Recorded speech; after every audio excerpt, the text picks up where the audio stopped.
Welcome home to St. Anne's.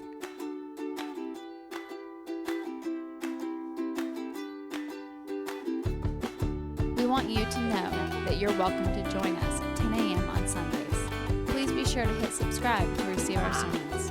We can't wait to meet you.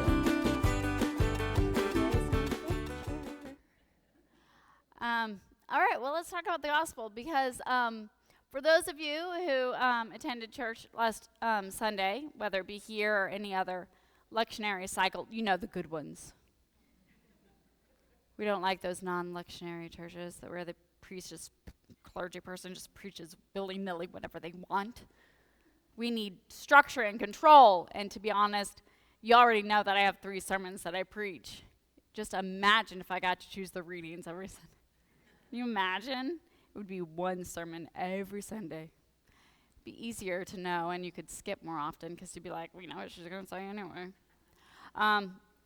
Okay, but last week we had Peter's great moment, right? And I talked a little bit about Peter's fantastic moment. Peter was so proud because Peter finally got it right. And Jesus said, "Good job, Peter." And Peter was like, "Yes, I did it right." And now, not so much. Whiplash moment for Peter. Peter's like, well, dang it. But I want to talk about it a little bit because our first urge might be to just focus on Peter and how Peter needs to shut up more often. And that is a good lesson for all of us. When you really feel like you got to say something, maybe don't. Remember that God gave us 2 ears and 1 mouth. It is a frequent reminder that I give my children and my students, and frankly, one that I have to give myself daily because I'm really better at running my mouth, but really ministry, counseling, everything, friendship, being a good significant other, all of it really hinges on how well you listen. You don't have to talk. In fact, people love to be listened to. Did you know that? I tell kids all the time because they're like, "You're the best counselor I ever had. You're so good at your job." And I'm like, "Yeah, here's the thing." And you understand, no, I don't. I just don't tell you. I just don't talk at you. The secret to everything in life is just shut up. That is literally, if Peter could learn that trick, the most important lesson you can ever learn as a human, shut up. Just listen. It's magical. I'm here to tell you. You will seem so much smarter and better at your job if you don't talk. I know. I'm here to tell you. Anyway, there's Meg's recommendations. Life coaching. Did you know people do this now? There's a job called life coaches. People pay for that. Think about that for a second.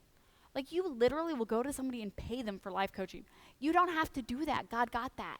You ain't got to pay anyone for that. I mean, don't get me wrong, please pay the church because we got bills. We got bills, and it's not me. It's, utilities and whatnot. Anyway, do you feel like we just went like way off track? And you're like, Meg, you should probably write your sermons. And I probably should, but I'm not going to. That's not going to happen. Okay, let's talk about Peter and Jesus because I think really what this is about is temptation. The temptation for us to think that the Christian life looks a certain way, the way we want it to. And really all of our readings really focus on what does it mean to live a Christian life. And I'm here to tell you it's not the way that everyone is telling you to live a Christian life. Because the real Christian life, it doesn't preach well. It doesn't. It doesn't get butts in the seats. It doesn't make you feel really good about yourself. And God, let's be honest. Can we be honest, JC? Jesus is the worst. The worst. Because Peter's like, hey, bro, this is a PR nightmare, what you're doing.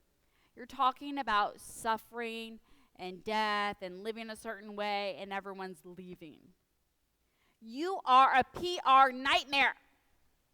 Okay, so the next time you decide to go preach on your own, would you stick to the script? Because, bro, you are a PR nightmare. Everyone's leaving. Yeah, because the gospel don't preach. God don't preach. It's a hard sell, my friends.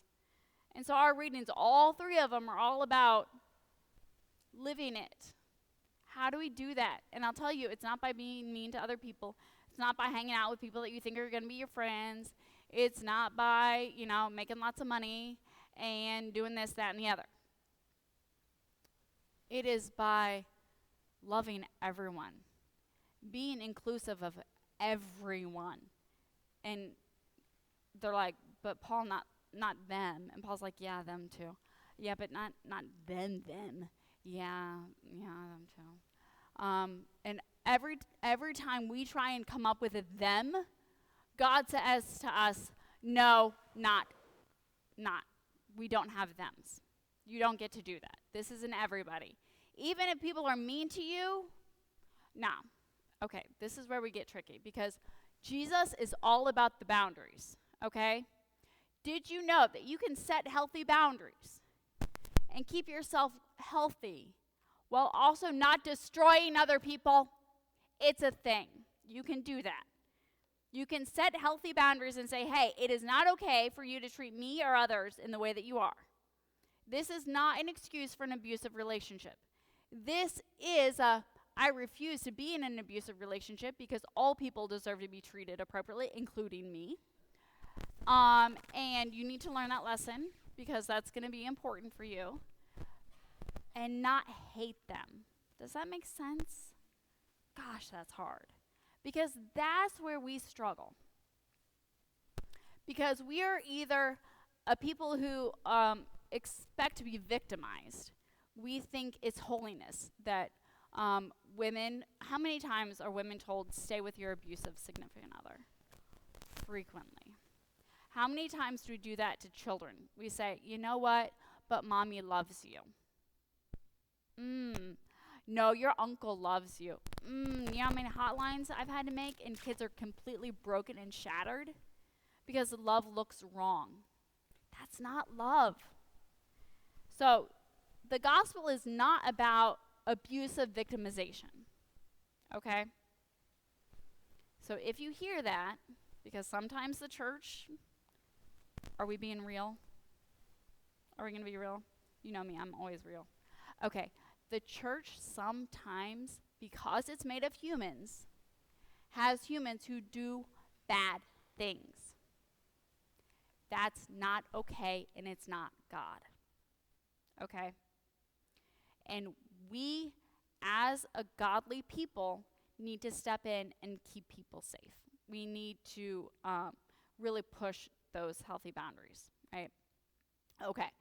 But when Jesus is saying this stuff, and when Paul is saying these things about what it means to not destroy and attack, that's different, because that can be our other extreme. Because we live in currently a very macho society that says, I will destroy you. Not only is it not enough that you don't agree with me, but I am going to destroy you. I'll destroy your career. I'll destroy you as a person. We can't be friends anymore. We're not going to be in a relationship anymore. We go from victimization to destruction. Those are our extremes. And God is right here in the middle, saying, no to this, and no to that. You and I are called to call for justice for all people. We are called to love all people. We are called to generosity for all people. Hospitality for all people. I was just having a conversation this week, and I might do some head explosions here. I might not. We'll see. We'll see what happens. Okay. So you know what sodomy is? The sin of Sodom and Gomorrah? No, you don't. You don't. It's a sin of hospitality. It is not what you think it is. It is because what happened in Sodom is God's angels are coming, right? So strangers are in their midst. And how were the strangers treated? With hospitality or with violence? Because the sodomy that they're committing is not love, y'all. It is power and rape and destruction. That is what God punishes. God is angered because there are strangers in our midst and we treat them with aggression. How many is this the first time you've heard this? It's okay. I want you to go back and read it. Go back and read it. Read the text. Read the text. Not what you've heard about it. Go back and actually study the scripture yourself. Because God bless Martin Luther, he made sure that we can read it ourselves. I know. And we're like, thank you, Martin. We ain't got to trust other people tell us what we think it says. You can go read it yourself. The sin is hospitality. How do we treat other people? That is what we are called in the gospel to every single time. Jesus calls us every single time. How are we treating one another? How are we loving one another? How are we welcoming one another? Is it where we are completely open to being destroyed and victimized? Or is it where we're attempting to destroy and victimize? Because those two things are frequently where we land. But what if? What if we actually followed Jesus? Stay with me here, all right? I'm not going too extreme here. What if we followed Jesus? What if? What if we were like, yeah, I can love all people. I can treat all people with humanity and decency. What if I could do that? What would that look like? I'll tell you, the temptation in what Jesus is talking to in Peter is even he himself. Even Jesus is tempted. We are all tempted by popularity. All of us. And I know there's going to be some interference. I don't like other people and I don't want to be popular. Yes, you do. Don't be ridiculous. You want to be liked. We all want to be liked. We're humans. We like to be liked. The temptation is to allow the victimization or the victimizing of others to happen in order for our own popularity. And so even Jesus has to say, get behind me, temptation. Even Jesus has to say, you know what? No. Because I know that I'm called to this. And yeah, it could end in pain. And it could end in suffering. And it's probably not going to make us popular. I'm just here to tell you, if you live the gospel, chances are you're going to upset a few people. What if I tell you that's okay? What if I tell you that's okay? And what if I tell you, you never have to worry about making any noise in this church or your phone going off because my husband was back there listening to football. And he thinks I don't know, but I know. You want to know how I know? Because he's like, I see football team together today. Tonight's a draft. I heard it. Did you hear it? Don't you ever worry about nothing in this church.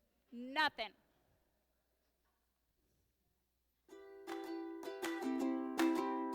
We want you to know that you're welcome to join us at 10 a.m. on Sundays. Please be sure to hit subscribe to receive our sermons. We can't wait to meet you.